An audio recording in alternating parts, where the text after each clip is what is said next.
Labas.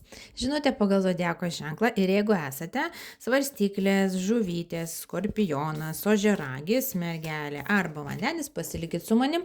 Jeigu savo ženklo čia nerandat, keliaukite į mano profilį ir prieš tai paskelbtas video yra jūsų.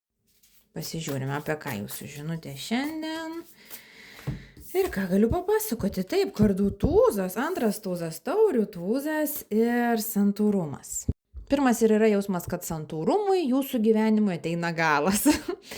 Reikėjo tam tikro laikotarpio, kada reikėjo pabūti ramesniu, kantresniu, kada reikėjo išmokti plaukti labiau pasroviui, galbūt nesureikšminti tiek dalykų, kada iš tikrųjų, stiprinot ir nervinę sistemą ir mokėtės gal taip aštriai į viską nereaguoti, tarsi krovėte save tokį iš tikrųjų brandžią ir išmintingą kantrybę, gebėjimų nesinervuoti, kai galbūt tai tas nėra būtina, ne?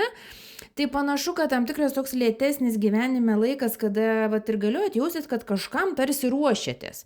Galbūt erzino, nes to progreso nebuvo, bet to laikotarpio reikėjo, nes jūs pildėte save žiniomis, jėgomis ir reikalingą energiją. Ir dabargi turim du tūzus. Tūzas, kuris sako, kad ateina naujos idėjos, mintis ir naujas toks draivas ir jėgos daryti.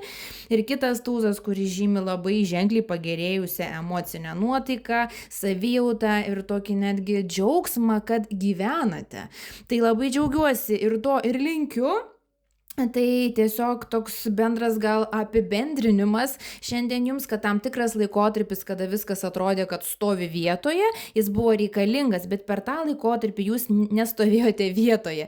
Jūs darėte gal tuo metu nematomą pažangą, bet ją padarėte ir dabar prasideda laikas, kada judam, darom ir džiaugiamės. Ačiū, kad esate. Dėl asmeninių konsultacijų galit prašyti elektroniniu paštu. Kol kas tiek, iki.